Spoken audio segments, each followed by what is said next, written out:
Shri Imtiaz Jaleel. Thank you sir. Sir, अपनी विकास के बारे में ये सरकार क्या क्या कितना अच्छा काम कर रही है, ये बार बार अपनी पीठ थपथपाने वालों के लिए मैं अपना कबूलनामा पेश करने के लिए आया हूँ। ये फाइनेंस मिनिस्टर निर्मला सीतारमण की बजट स्पीच है सर। पेज नंबर 3 के ऊपर 6 नंबर पॉइंट है, सिर्फ 2 लाइन पढ़ता हूँ।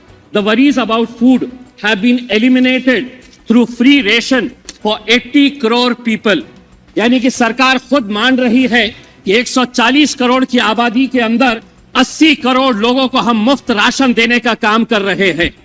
ये आपका विकास है। आपने खुद ने कबूला है 10 साल की आपकी उपलब्धि क्या है, तो आप 80 करोड़ लोगों को मुफ्त राशन देने का काम कर रहे हैं। ये फाइनेंस मिनिस्टर ने खुद अपने बजट स्पीच के अंदर कहा है।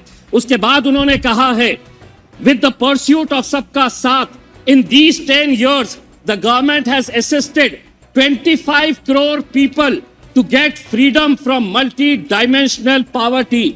हमने 25 करोड़ लोगों को गरीबी रेखा से ऊपर उठाया है। मल्टी डायमेंशनल पॉवर्टी क्या होती है, ये फाइनेंस मिनिस्टर ने हमको बताना चाहिए। यानी कि 80 करोड़ को मुफ्त राशन दे रहे थे, 25 करोड़ को आपने गरीबी रेखा के ऊपर उठाए हैं। 10 साल के अंदर 105 करोड़ लोग यानी कि गरीब थे, ये आप मान रहे हैं।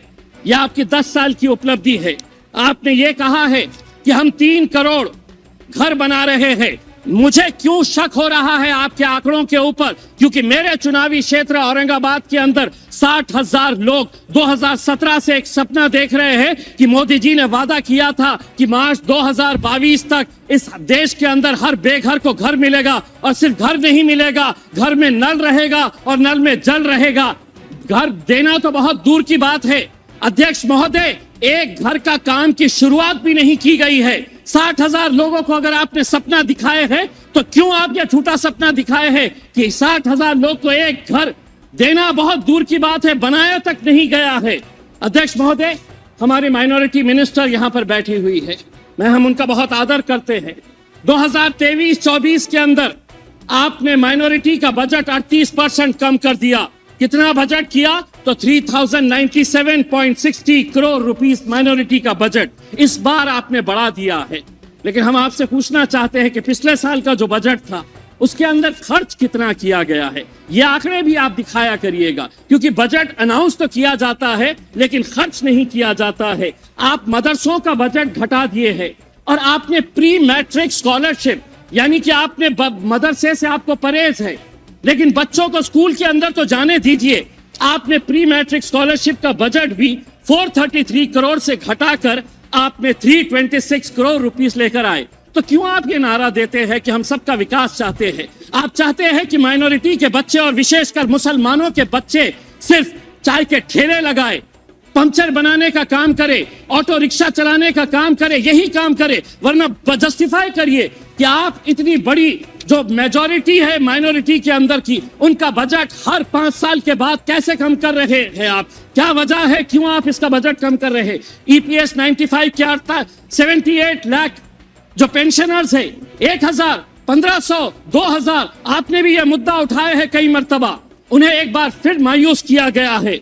दूसरी बात, आशा वर्कर्स, आंगनवाड़ी वर्कर्स, ये हर कुछ महीनों के बाद आंदोलन करते हैं।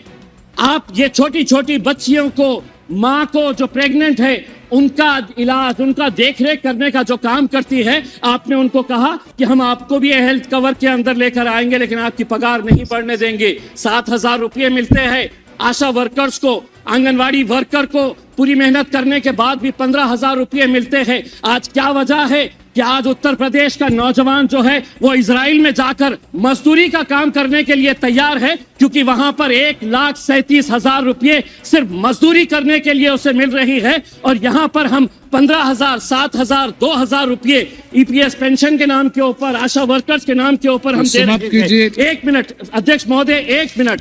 बहुत चुभने वाली बात है, चुभने वाली इसलिए है कि बैंक और राइट ऑफ जो किया जा रहा है बड़े बड़े उद्योगपतियों का, यह आंकड़ा फाइनेंस मिनिस्टर को यकीनन पसंद नहीं आएगा।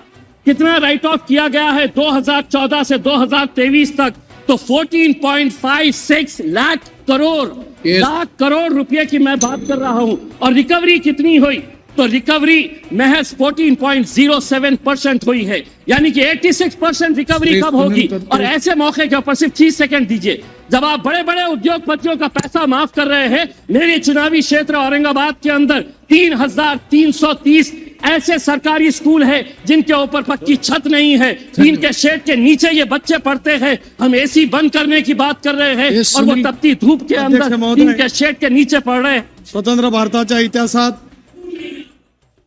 Thank you.